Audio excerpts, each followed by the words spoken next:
묵상할 주제를 13절 말씀에서 생각합니다. 13절 말씀 우리 함께 읽습니다. 내가 진실로 너희에게 이르노니 온 천하에 어디서든지 이 복음이 전파되는 곳에는 이 여자의 행한 일도 말하여 저를 기념하리라 하시니라. 아멘. 이 말씀 보면 이 복음이 전파되는 곳에는 이 여자의 행한 일도 말하여 저를 기념할 것이다. 물론 이 기념한다는 이 단어가 기억한다 이렇게도 소개가 됩니다. 복음이 전해질 때마다 이 여자에 대해서 전해지는 말씀을 들어보셨습니까? 어떻습니까? 그렇게 많은 설교자들이 설교할 때마다 이 여자에 대해서 소개하는 설교를 우리가 듣지를 못합니다. 그럼에도 불구하고 오늘 예수님께서는 이 복음이 전파되는 곳에는 이 여자의 행한 일도 말하여 저를 기념하리라. 우리가 이 말씀이 신앙생활을 오래 하던 분들은 뒤죽박죽이 되어 있습니다. 어떻게 뒤죽박죽이 되어 있느냐? 그렇게 우리의 어떤 이 말씀에 대한 선입견과 또 이 말씀에 대한 우리가 이 고정관념을 오늘 좀 바르게 성경적으로 세워야만 합니다. 이 여인에 대한 이 말씀이 사복음서에 전부 기록이 되어 있습니다. 마태복음 26장 오늘 1절부터 13절에 또 마가복음 14장 3절부터 9절, 누가복음 7장 36절부터 39절, 요한복음 12장 1절부터 8절. 사복음서에 전부 기록됐다고 하는 것은 그만큼 중요하다는 사건입니다.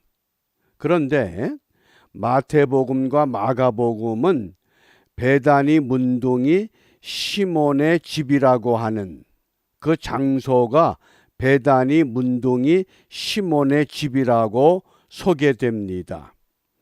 반면에 누가복음에서는 바리새인의 집으로 소개가 됩니다. 또 요한복음에서는 그냥 베다니입니다. 그러니까 어느 장소인지를 우리가 정확히 기억을 해 두셔야 됩니다. 그리고 향유를 부을 때 마태복음과 마가복음에서는 머리에 부었다 이렇게 소개가 됩니다. 반면에 누가복음과 요한복음에서는 발에 부었다, 발을 강조합니다. 그러면 머리에 부은 것이냐 발에 부은 것이냐. 그러니까 이것이 설교자들이 이런 게 혼돈이 되어 있습니다. 또 요한복음에서는 베단이라고 하는 장소인데 그 마리아가 이름이 마리아라고 소개가 되어 있습니다. 마치 나사로의 집인 것처럼 착각을 한 겁니다. 나사로의 집이 아닙니다. 거기 마르다가 와서 일을 돕고 있었고 또 나사로가 있고 마르다가 있고 마리아가 있으니까. 그런데 누가복음에서 이 여자가 죄를 많이 지은 사람이다 이렇게 소개가 되어 있습니다. 그래서 흔히 창녀다 이렇게 소개가 된 겁니다. 그러니까 마리아가 창녀였는데 향유를 예수님께 부어드렸다. 그래도 그런 설교를 들을 때에 거부 반응이 없습니다. 우리가 이런 거를 좀 정리를 하셔야 됩니다. 성경은 어떻게 말씀을 했느냐? 오늘 우리가 마태복음을 보면 베다니 문둥이 시몬의 집이라고 분명히 말씀을 합니다. 그리고 이름을 알지 못하는데 요한복음에서는 마리아라고 하는 이름을 소개했습니다. 성경에 마리아라고 하는 이름을 가진 여인들이 많이 등장을 합니다. 어떤 마리아인지는 모릅니다.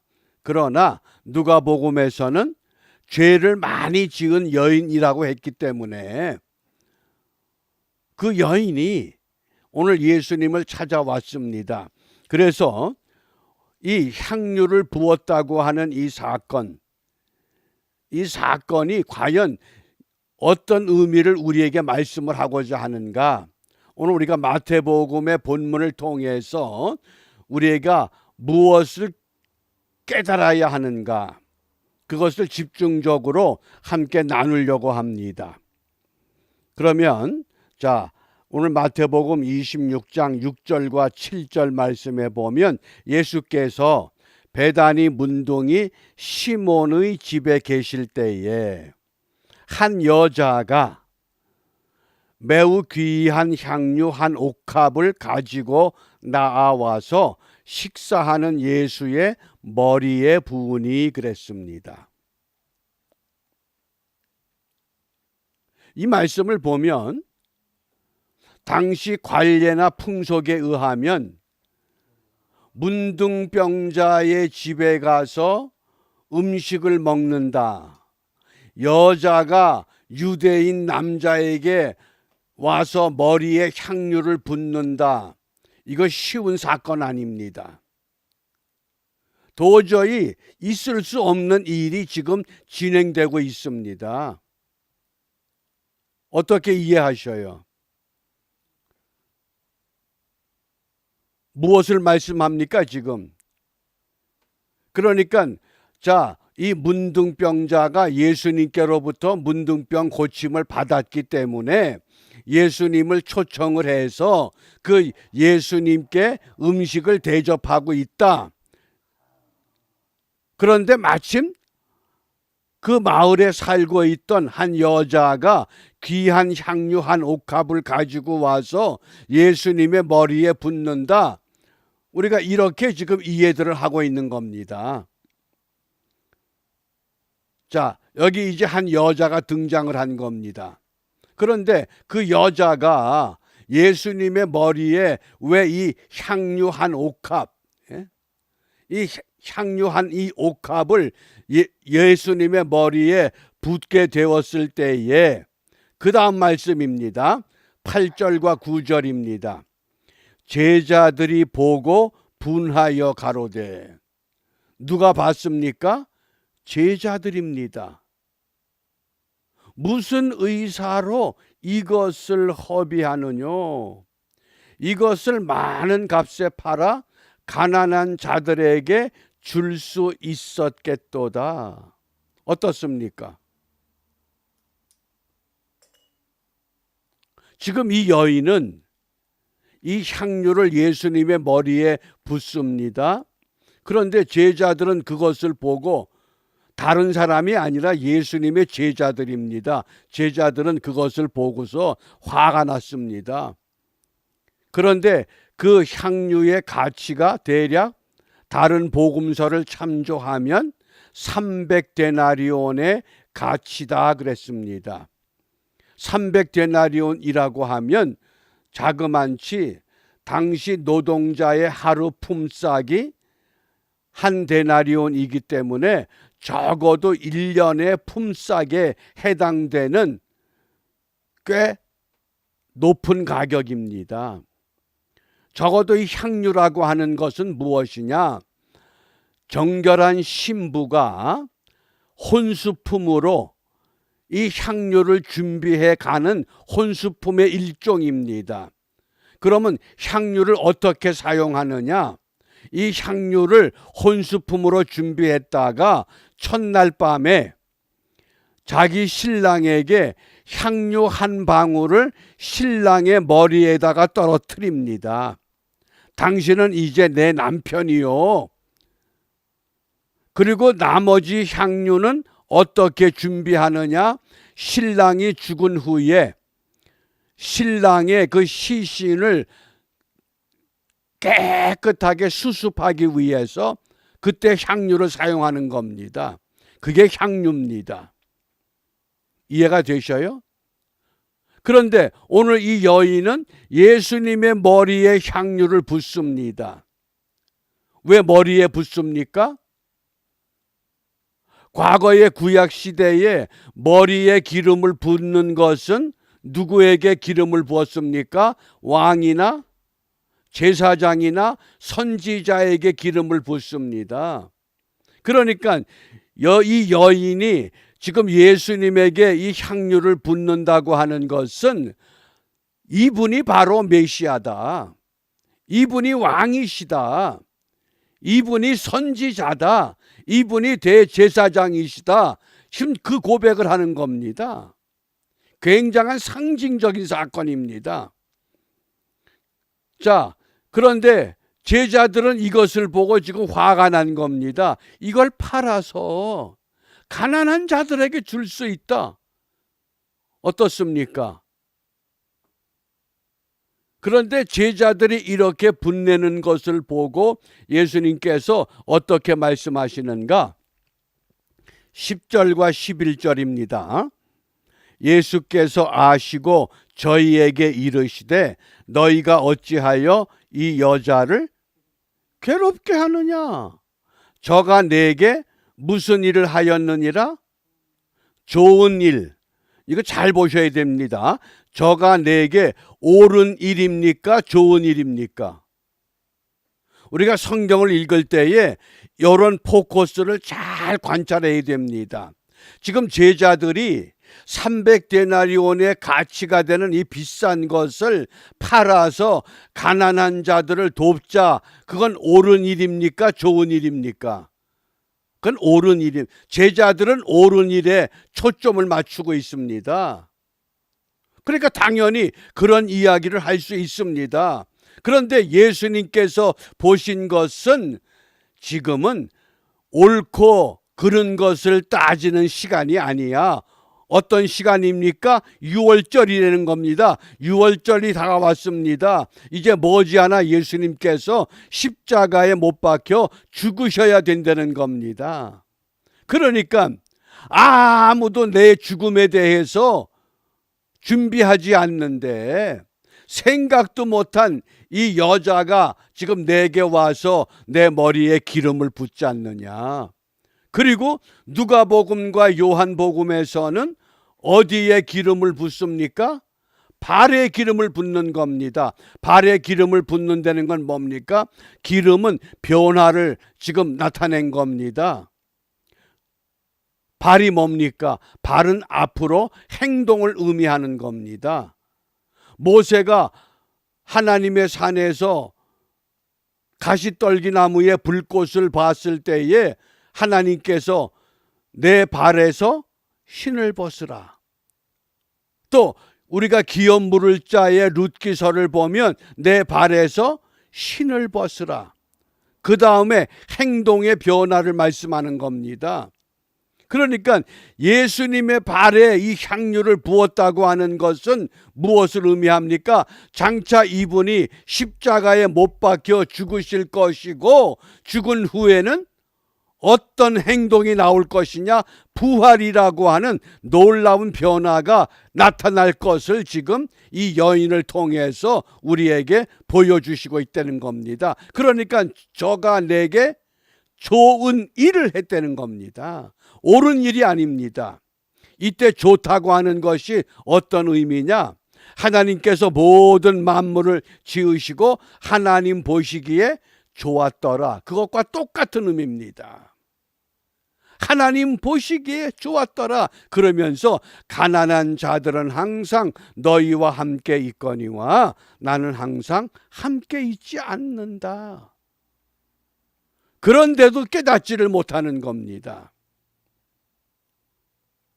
자, 그래서 12절과 13절을 다시 봅니다. 이 여자가 내 몸에 이 향유를 부은 것은 무엇을 위함이라? 내 장사를 위함이다. 뭐예요? 내가 십자가에 못 박혀 죽음을 위한 것이라는 겁니다. 아무도 이 생각을 못한 겁니다. 예수님의 제자들도, 바리새인도, 심지어 마르다도, 죽었다 살아난 나사로도. 그런데 이 마리아라고 하는 이 여인, 죄 많은 여인, 그걸 어떻게 알았을까요? 자기가 죄가 많았는데 내 죄가 용서함을 받은 그 은혜를 힘입고 보니까 정말 이분이, 그래서 머리에 기름을 붓는다고 하는 것은 이분이 정말 그리스도시구나, 왕이시구나, 대제사장이시구나, 선지자이시구나. 그리고 발에 기름을 붓는다고 하는 것은 장차 이분이 반드시 살아나실 것이구나. 그게 향유를 붓는 겁니다. 그러니까 내가 진실로 너희에게 이르노니 온 천하에 어디서든지 이 복음이 전파되는 곳에는 이 여자의 행한 일도 말하여 저를 기념하리라. 어떻습니까? 우리가 이 여자의 행한 일을 지금 어떻게 기념합니까? 어떻게 기념해요? 우리의 신앙 고백으로 기념하잖아요. 십자가에 못 박혀 죽으시고 장사된 지 사흘 만에 죽은 자 가운데서 다시 살아나서, 그 고백이 바로 이 여자가 기름 부은 사건을 통, 그 일을 지금도 우리가 끊임없이 신앙 고백을 통해서 이 여자의 행한 일을 고백하고 있다는 거예요. 그래서 저를 기념하리라, 우리 개역 한글에서는 기념이라고 하는 단어로 사용했지만은 다른 한글 성경에서는 저를 기억하리라 이렇게 번역이 돼 있어요. 그러니까 예수님께서 성만찬 때에 떡과 잔을 가지고 기념하라 하는 그 단어와 여기에 사용된 기념이란 단어가 다른 단어예요. 같은 단어가 아닙니다. 여기서는 기억하라 그 뜻이에요. 그래서 저는 이 말씀을 묵상하면서 믿음이란 무엇이냐 잘 기억해 놓으셔요. 믿음이란 하나님의 관점에서 세상을 보는 것이 믿음이에요. 다시 한번, 제자들은 옳은 것만 생각을 했어요. 그런데 우리 예수님께서 옳은 것도 중요하지만은 때로는 좋은 것, 좋은 일이다. 하나님의 관점에서 볼 수 있는 것. 우리가 오늘 사순절 5번째 날을 우리가 시작합니다. 이제 내일이면 2월을 마감하게 됩니다. 정말 우리가 믿음은 무엇이냐? 어떤 사람을 볼 때, 어떤 사건을 볼 때, 이 세상 모든 걸 볼 때에 우리가 제자들처럼, 예수님의 제자들인데도 아직도 사물을 볼 줄 몰라요. 왜?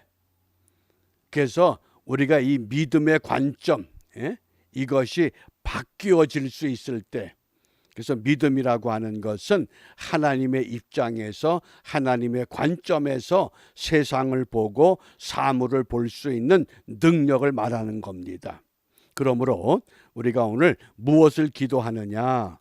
너희의 지극히 거룩한 믿음 위에 자기를 건축하라 그랬어요. 내가 나를 바르게 믿음 위에 세우는 것이 우리의 과제입니다. 그렇기 때문에 무엇을 하려고 하지 말고 무엇이 돼야 하는 겁니다. 자꾸 우리가 무엇을 하려고 하면 아무것도 할 수가 없어요. 왜? 우리의 능력은 한계가 있거든요. 그래서 내가 무엇이 되라. 무엇이 돼요? 어떻게 하면 예수님처럼, 어떻게 하면 주님처럼. 그래서 오늘 이 하루가 예수님의 마음을 품고 세상을 향해서 나갈 때에 우리 모두가 어느 한 구석에서 예수님을 닮은 하나님의 사람들이 존재하는 한 이 세상은 결코 하나님이 포기하지 않습니다. 왜? 하나님의 아들들이 이 땅에 있기 까닭에. 우리가 아무리 애써 본들 하나님만큼 하겠어요? 그러니까 그 여인이 향유를 붓는 그 순간 제자들도 바르게 보지 못했던 것, 우리 예수님께서 왜 그를 괴롭게 하느냐? 가만두어라. 저가 내게 좋은 일을 했다. 오늘 우리가 하는 일이 옳은 일이 아니라 주님 보시기에 좋은 일이 될 수 있도록 우리 자신들을 쳐서 말씀 앞에 복종하는 복되고 귀한 은총의 하루가 되시기를 바랍니다. 기도합니다. 은혜로우신 아버지 하나님 감사합니다. 사순절 5번째 날, 이제 2월을 마감하기 위한 마지막 준비하는 날이기도 합니다. 비옵기는 우리에게 주어진 이 하루가 내가 무엇을 하는 것이 아니라 우리가 주님처럼, 그 죄 많은 여인처럼 주님이 보시기에 좋은 것을 준비하고 예비하는 일에 최선을 다해가며 주님을 닮아가는 일에 우리의 시간도, 우리의 생각도, 우리의 물질도, 우리의 습관도 주님 따라가는데 부족함이 없도록 인도하여 주시옵소서. 예수님 이름으로 기도합니다. 아멘.